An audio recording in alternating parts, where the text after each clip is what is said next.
Hoje eu estou trazendo um tema mais reflexivo para todos nós. Nós vamos fazer um elo com o Espiritismo, mas eu trago para vocês realmente informações, vamos dizer assim, relativamente recentes, frescas, das chamadas neurociências do comportamento, que eu vou falar aqui tem todo um embasamento científico, não é minha opinião que eu vou falar. Então, realmente, nós trazemos esses fundamentos que eu gostaria de compartilhar com vocês, o quão importante para abrir a nossa cabeça. Por que nós somos do jeito que a gente é? Por que eu costumo reagir diante de uma situação de estresse ou de alegria? Como eu reajo? Por que eu sou assim? Ah, foi Deus que quis assim. Não, a espiritualidade preparou minha reencarnação para eu ser assim. Será que é isso mesmo? Então, todos nós, gente, temos de fato a capacidade de moldar o nosso cérebro. Nós somos escultores realmente do nosso cérebro. Então, realmente, isso aqui é um princípio essencial para a ciência. Nós somos o resultado da genética do ambiente. Ninguém foge disso. Isso aqui é uma fatalidade. De fato é. Mas vamos melhorar isso aqui. Veja só, gente, nós temos a genética dos nossos pais, dos nossos familiares. Mas a genética não exatamente determina o nosso comportamento. Ela predispõe, ela aponta. Então, em ciência, a gente pergunta o que esse gene é capaz de fazer. Essa não é uma pergunta correta. A gente tem que perguntar o que esse gene é capaz de fazer em determinado contexto. Isso que eu falei para vocês é um princípio das neurociências dos cientistas. Então, o indivíduo tem um gene do alcoolismo. Mas se ele estiver num ambiente que não tem contato com álcool, ele vai desenvolver isso. Ah, mas se ele tiver um gene do alcoolismo, ele fica num ambiente em que as pessoas têm a cultura de beber todos os dias, final de semana, é possível ele desencadear? Então, já estou passando aqui para vocês, gente, que até na genética não existe mais esse fatalismo biológico. Ah, ele tem esse gene, ele vai ter isso, não tem jeito. Então, depende do contexto. Por isso, gente, o ambiente é uma coisa essencial. Nós somos, portanto, fruto disso aqui, genética e ambiente. Todos nós somos resultado disso. O que é ambiente? Ambiente não é só o ambiente físico que nós estamos, não. Mas é tudo que nós relacionamos com o nosso micro ou macro ambiente. É desde a nossa roupa, gente, até a nossa roupa íntima, até o prato que a gente utiliza, até justamente as coisas que nós escutamos, os livros que nós usamos, as conversas que nós temos com nossos amigos e familiares, coisas que falamos repetidamente até em tom de brincadeira. Porque isso programa o nosso cérebro para fazer aquilo automaticamente. Então vejam só, gente, olha só uma expressão interessante que os neurocientistas falam. Grande parte do que somos e sentimos se deve principalmente ao que falamos e escutamos. Vou repetir. Grande parte do que somos e sentimos se deve ao que falamos e escutamos, mesmo em tom de brincadeira. Você reprograma o seu cérebro de acordo com o que você escuta no seu dia a dia, seja coisa boa, coisa ruim, não interessa. Você vai programar o seu cérebro. E o que você fala? Então, tudo isso são mecanismos que nos fazem, portanto, o nosso ambiente. A genética está ali, mas o ambiente ele é poderoso. Tanto que existe um princípio que é fundamental nas neurociências que diz que o ambiente é um potente modelador das nossas crenças e comportamentos. Então, o ambiente não interessa, gente, ele vai influenciar em nós em todas as áreas. Quando eu digo ambiente, não é só ambiente físico, é tudo isso. São pessoas, o que eu assisto, o que eu leio, os lugares que eu costumo frequentar para me divertir, as conversas, o conteúdo delas, tudo isso vai influenciar as minhas escolhas. E as escolhas das mais diversas. As escolhas até mais complexas, mais simples. O ambiente começa a me modelar junto com a minha genética. Então, por mais que uma pessoa queira viver no meio do deserto, na floresta, sem ter ninguém, ela estará sendo influenciada pelo ambiente. Então, gente, vejam, olha uma coisa impressionante. O ambiente programa o nosso cérebro sem a gente saber. Então, como é importante a gente começar, às vezes, mudar o ambiente ou alterar ele. Então, já fica aqui um princípio fundamental, que é do Espiritismo. Começar a selecionar aquilo que realmente tem significado e nos faz bem. Selecionar as coisas simples. Eu não posso sair daqui e mudar a rua, a cidade, eu não tenho como fazer isso. Mas nós podemos mudar o nosso microambiente. Desde a nossa casa, desde a decoração, desde a higiene, como organiza, a minha roupa, o que eu tomo, o que eu uso no dia a dia. Isso estará jogando a programação para o seu cérebro. É tão impressionante o ambiente, gente, que há pessoas que elas simplesmente, mesmo que elas fiquem no automático, o ambiente vai modelando o cérebro delas. Deixa eu falar uma coisa para vocês. O que eu vou falar agora não é nenhuma militância política, filosófica, nada disso. Estou falando cientificamente. O cérebro de uma criança que está no meio da pobreza, da escassez, é completamente diferente do cérebro daquela criança que tem um melhor recurso financeiro educacional. As discrepâncias socioeconômicas também ocorrem as discrepâncias cerebrais. É incrível. A pessoa que vive na pobreza, na escassez, ela tem o cérebro com mais dificuldade de aprender, isso é óbvio, e também tem mais chance e risco de ter várias situações neuropsiquiátricas. Isso que eu estou falando não é minha opinião, isso é cientificamente. Existem medidas que fazem com o cérebro da criança nesses dois contextos e ver a diferença que é brutal. Então, gente, vejam só a questão do ambiente, o que ela é capaz de fazer conosco. Estou falando de criança, imagina a gente no dia a dia. O ambiente começa a nos moldar. Olha que interessante. A genética influencia a gente demais. Mas existe uma região do nosso cérebro que não é tão influenciada pela genética. É o nosso córtex pré-frontal. O córtex pré-frontal, gente, é uma região do cérebro que está atrás da testa. Ele que nos diferencia dos restos dos animais. A nossa semelhança dos animais é 98%. É incrível. Nós temos realmente uma constituição mais animal do que humana, vamos dizer assim. Mas essa região do nosso cérebro é que nos dá a capacidade de antever consequências, de controle emocional, de se programar, de realmente saber dar nome aos sentimentos e emoções. Tem essa área do cérebro que está aqui atrás da nossa testa, que nos diferencia dos animais, que nos dá a característica de Homo sapiens. Essa área, ela é pouco influenciada pela genética, determinando e mostrando para nós que nós somos, portanto, construtores do próprio cérebro, que nós temos, chamamos o livre-arbítrio, a capacidade de opção, de escolher, de dar novos rumos. Portanto, essa fatalidade aqui, ela até certo ponto, porque grande parte vai depender das nossas escolhas, das nossas mudanças que nós podemos fazer no nosso dia a dia. Todas as pessoas são capazes de mudar o seu cérebro, de mudar as suas crenças, mudar ações, mudar comportamentos, mudar desejos, mudar planos, até o último suspiro de vida. De fato, as crianças têm o que a gente chama de plasticidade cerebral muito grande, mas isso ocorre até o último suspiro de vida. Todos nós somos construtores do nosso destino. Então, isso aqui que parece ser uma fatalidade, nós somos capazes de mexer nisso, principalmente aqui. O ambiente, de começar a mudar as coisas do nosso dia a dia. Porque tudo que nós fazemos repetidamente, a gente joga uma programação para o nosso cérebro, e o nosso cérebro joga aquilo de novo para o nosso dia a dia, na forma de ações automáticas. A maioria de nós, tudo que nós fazemos é automático. Tudo, a maioria das coisas. Se eu pedisse para cada um aqui dizer o que vocês fizeram em detalhe durante o dia, vocês não iam lembrar a maioria das coisas. Porque o cérebro está sempre trabalhando no automático. Ele é feito para isso, para economizar energia e delegar justamente outras funções para o próprio automatismo do cérebro. Então, poucos momentos a gente vai se fazer coisas mais conscientes durante o dia.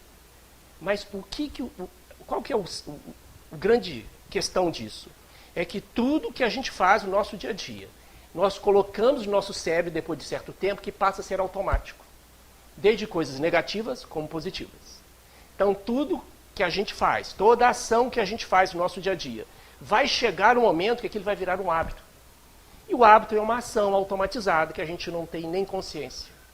O jeito que a gente fala, o jeito que a gente age, os nossos gostos, as nossas ações diante de situação de alegria e de estresse, é que já fizemos aquilo várias vezes durante o tempo. Então a gente costuma dizer, as ciências, de que nós somos um retalho das pessoas que nós convivemos ao longo do tempo. Um pouquinho de cada. Porque as pessoas influenciam tremendamente nas nossas decisões, na nossa formação das nossas crenças. Mesmo que a gente não queira. Porque o cérebro ele tem uma função muito automática chamada espelhamento. Quando nós estamos no trabalho, em casa, no ambiente, na sociedade, o nosso cérebro automaticamente, mesmo que você não esteja consciente disso, você tende a repetir o que o outro está fazendo ou falando.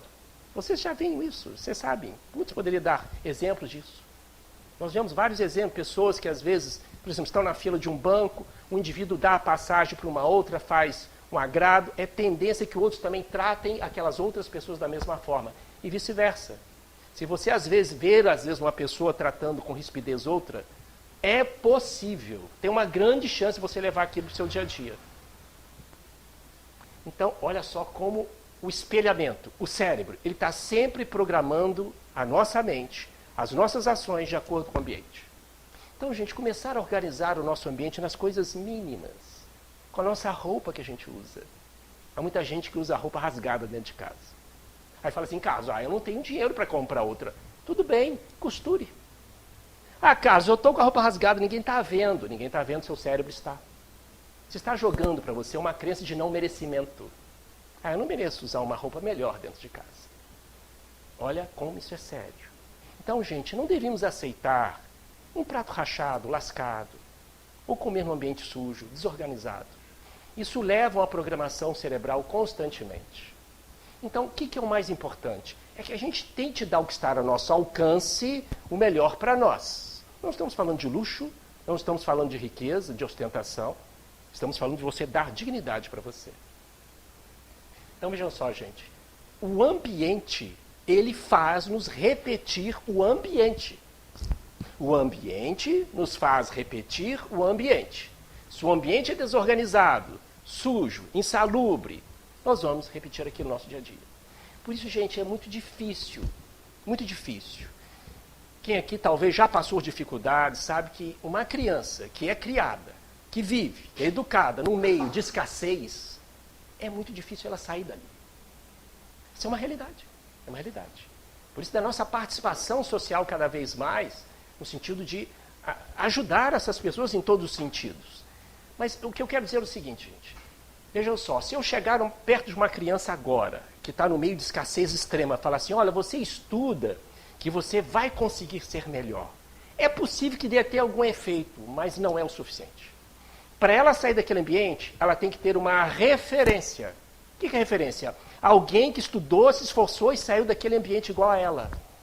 Então, esse é um outro aspecto do ambiente. Nós precisamos de referências. E todos nós temos referências boas e ruins. E acabamos fazendo essas coisas de acordo com essas referências. Então, escolher mais as nossas referências. O que é referência, Carlos? É uma pessoa que você gosta, que você quer se espelhar nela. Seja um artista, seja um familiar, seja um professor, seja um filho, seja seu pai, sua mãe. Você sempre vai ter um colega de trabalho, ele é a sua referência. E você leva aquilo para o seu dia a dia. Então, um aspecto essencial, importante no nosso ambiente, é selecionar os nossos grupos, selecionar as pessoas que convivemos. E, às vezes, é necessário até se afastar de algumas pessoas, pelo menos temporariamente, gente. Porque existem pessoas que nós temos um relacionamento tóxico. É muito difícil, às vezes, conviver. É necessário, às vezes, um afastamento temporário. Porque a convivência contínua, ela vai reprogramar o nosso cérebro. Por isso que genética e ambiente, eles criam o que nós somos. Portanto, o cérebro, ele é feito assim, gente, olha. Isso aqui, gente, é forma esquemática. Essas bolinhas azuis são os neurônios, tá? Isso é uma forma esquemática, só para vocês entenderem. Quando nós temos um comportamento repetido, de estresse, raiva, felicidade, medo, angústia, alguma habilidade manual, tudo que nós temos, os neurônios, com o tempo, passam a se conectar um com o outro de forma automática. Tudo que nós começamos a aprender no início, seja a bobeira que vocês possam imaginar agora. Eu estou começando a aprender inglês, eu estou começando a aprender a fazer uma atividade física, eu estou aprendendo a fazer feijão. Tudo começa primeiro consciente, muito racional, passo a passo. Depois, com o tempo, isso passa a ser automatizado. É igual quem aqui já aprendeu a dirigir. No início, tudo é automatizado. Olha como é que eu ligo, tem que passar primeiro, olhar aqui. Depois fica tão automatizado, fica até perigoso. Vocês sabem disso. As pessoas hoje dirigem usando o celular, comendo, fumando, etc. Fica até perigoso. O nosso cérebro é assim no dia a dia. A gente aprende uma coisa, seja ruim ou boa.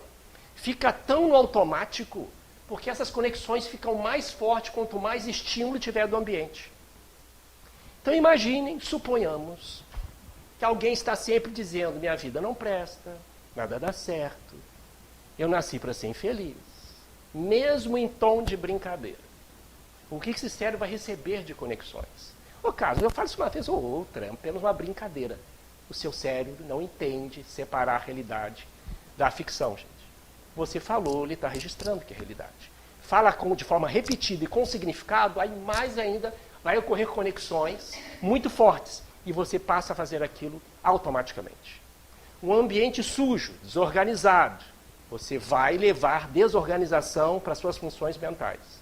Porque o cérebro vai reproduzir no seu dia a dia aquilo que é o seu ambiente ou microambiente. Então, organizar a sua casa, organizar o ambiente do seu trabalho, por menorzinho que ele seja, mais simples que ele seja, porque você vai estar jogando essa programação para o seu cérebro. Isso é automático, no dia a dia. É isso que vai fazer você nas suas escolhas, nas suas decisões. Vejam bem, gente, o cérebro é um órgão hipersocial. Todos nós precisamos ter contato com outras pessoas. É comprovado cientificamente que a solidão a médio ou longo prazo é fator de risco para Alzheimer. Isso é fato que eu estou falando para vocês. Isso, os médicos sabem disso há anos. Solidão leva ou aumenta o risco de Alzheimer e outras doenças, como morte precoce e doenças cardiovasculares. Então vejam bem, gente, o cérebro, todos nós, mesmo que a pessoa faça a opção de morar sozinha, ele fica faminto de ter contato com outros seres humanos. É a necessidade de pertencimento, de vínculo, de toque, todos nós temos isso. Mesmo aquela pessoa que quer, eu não quero sair de casa, eu não gosto de ser social, o cérebro dela vai pegar ela uma hora. Nem nas redes sociais ela vai querer ter contato. Na fila do supermercado ela vai puxar um papinho com alguém. Isso é cerebral. Então vejam só, nós necessitamos de pessoas. E as pessoas influenciam tremendamente nas nossas escolhas, no nosso dia a dia.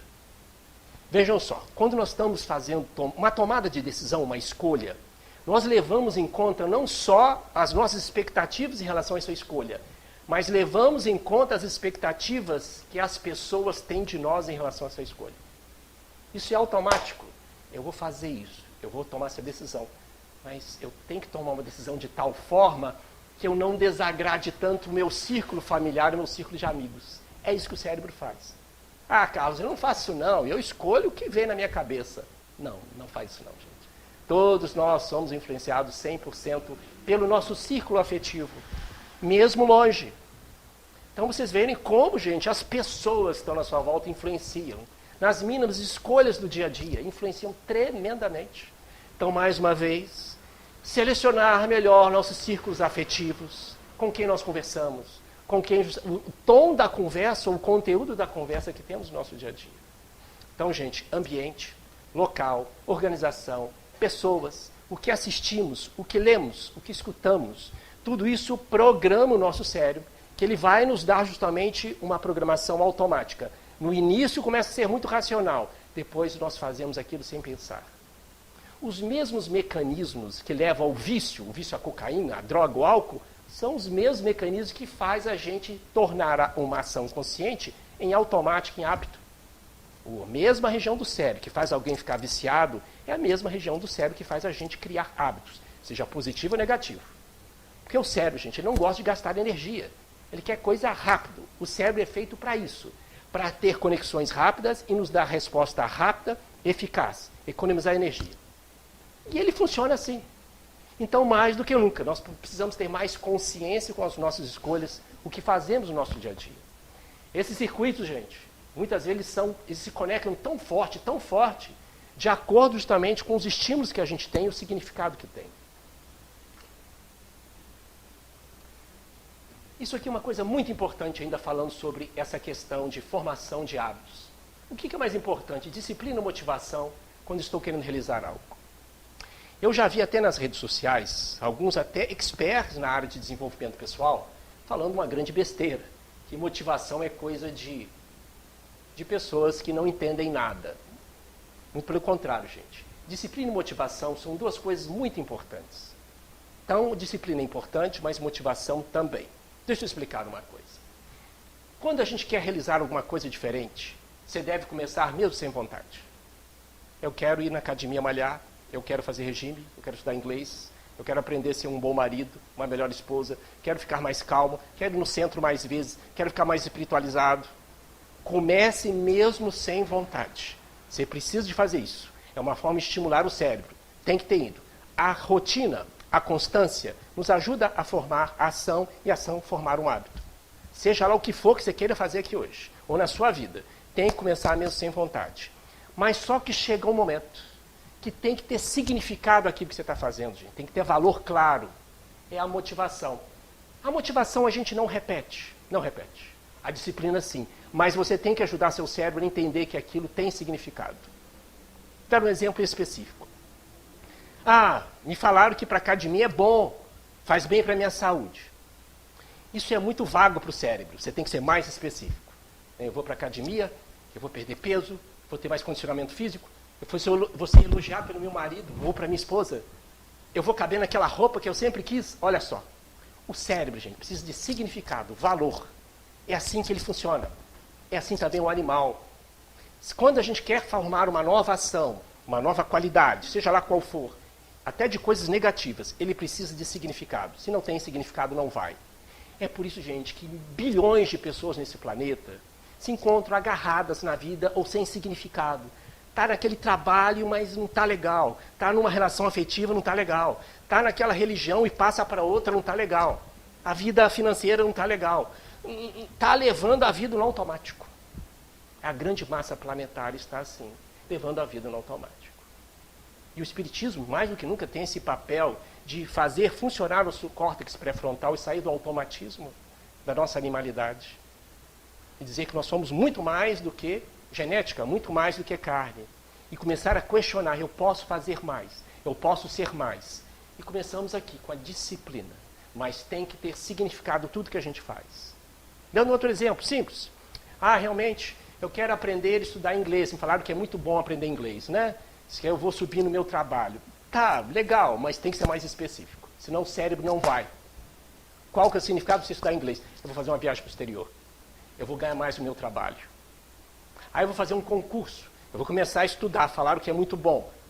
Tá, qual que é o significado disso? Eu não sei. Vai chegar um momento que você não vai. Por que só disciplina não adianta, gente? Imagina eu mandar vocês aqui, todo dia de manhã, bater palma, 15 minutos. Gente, vão batendo palma, 15 minutos todo dia de manhã. Alguns até fariam, por disciplina. Mas vai chegar um momento que vocês vão parar. Porque não tem significado. Você vai perguntar, mas para que eu vou fazer isso? Para quê? Que significado, que valor tem isso? Isso é tudo na vida, gente. Nosso cérebro trabalha com expectativa. Mesmo a atitude mais altruísta, a pessoa vai agir com expectativa. É o cérebro animal, é o nosso.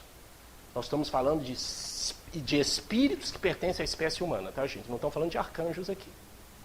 Do ponto de vista científico, o cérebro trabalha com expectativa. Em qualquer relação, de amigo, de namorado, esposa, seja lá o que você está esperando, tem aquela expectativa de receber algo. Não tem como você funcionar, atingir o seu objetivo sem essa expectativa.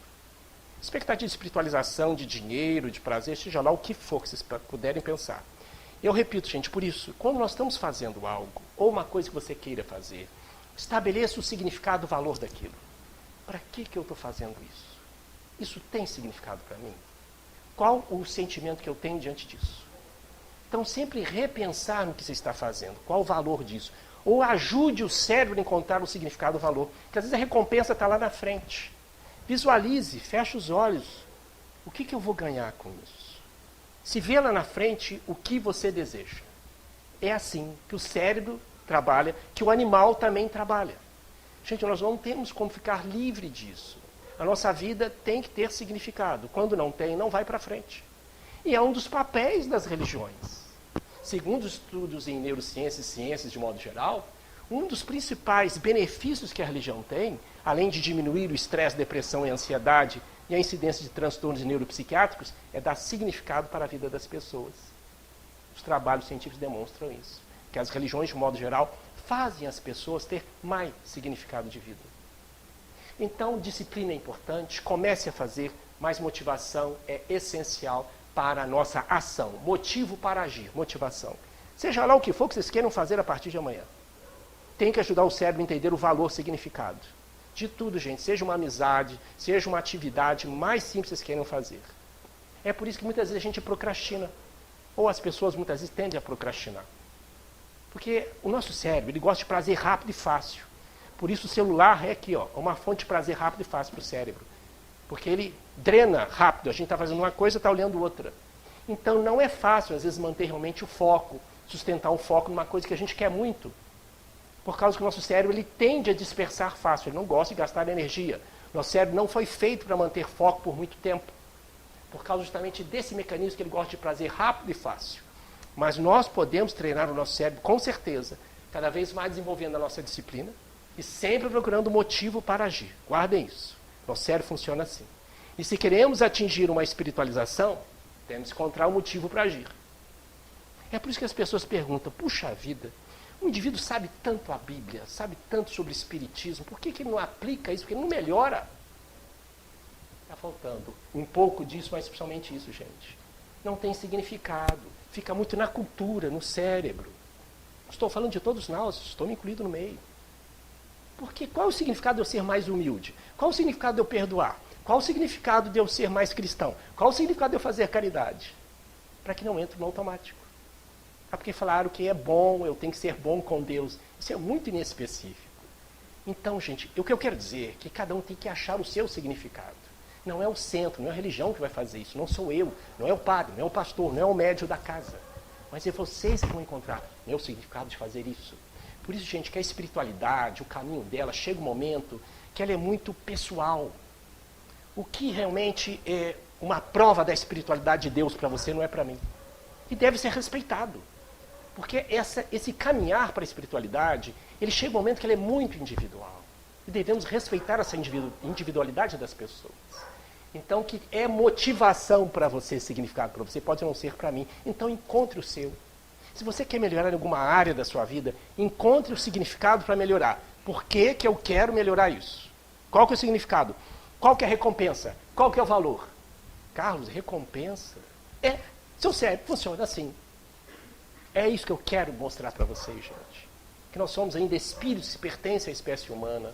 Não vamos querer dar saltos. Primeiro vamos ser humanos para depois ser anjos. Mas isso vai demorar muito. Então vamos aproveitar a nossa humanidade para nos construir. Nós estamos em processo de construção. Quem nasce pronto é sapato, carro, é casa. Isso nasce pronto. Nós não nascemos pronto. Estamos em processo de formação. Aqui, gente, aí uma palavrinha sobre emoções e sentimentos. O que são emoções e sentimentos? De modo geral, a cultura religiosa, muitas vezes, ela não nos ajuda a entender isso muito bem. Não são todas as religiões, tá? Mas muitas vezes ela não nos faz olhar de forma bem franca para isso que nos faz, principalmente, ser humano. E que nos caracteriza a nossa humanidade, a nossa individualidade. O que é emoção, Carlos?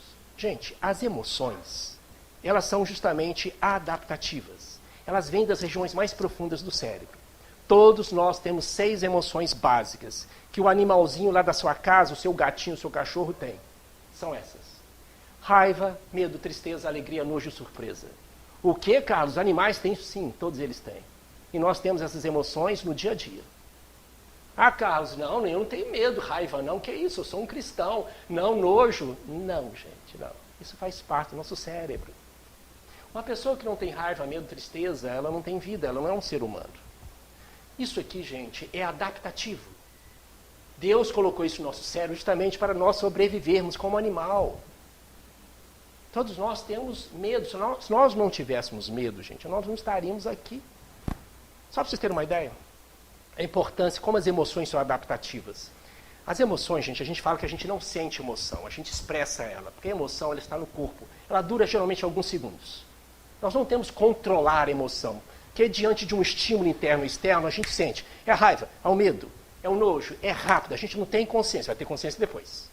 Se alguém vier aqui e me fizer um desaforo, o que eu vou sentir? Posso sentir medo? A raiva vem rápido. Não tem como segurar. Mas nós temos como administrar o resultado das nossas ações. Lembre, gente, as emoções é um aviso. É um aviso. Que o animal tem, que nós temos. Todos nós temos isso. Então a gente fala que a emoção a gente expressa no corpo. Aumento da adrenalina, do cortisol, as pupilas dilatam, justamente se torna mais ofegante, a musculatura contrai. Tudo isso é devido a essas situações. Às vezes nós sentimos mais ou menos. Todo estímulo externo ou interno faz o organismo produzir isso daqui. Emoções básicas. Isso aqui é o básico para a nossa sobrevivência. Então, a partir de hoje, uma missão para vocês. Façam as pazes com as emoções de vocês, tá? Todos nós temos isso. Ah, eu tenho medo. Ah, não, o pessoal vai achar que eu sou realmente medroso. Errado. Ah, eu tenho raiva, vão falar que eu sou desequilibrado. Errado, gente. Isso aqui faz parte da natureza, de algo rígido, saudável, de todos nós. Raiva falar que eu sou nojento, que eu tenho nojo. Não é assim. Não se auto-julgue, gente. Deus não faz isso conosco, nem nós vamos fazer isso. Isso aqui é cerebral, foi colocado para a nossa sobrevivência.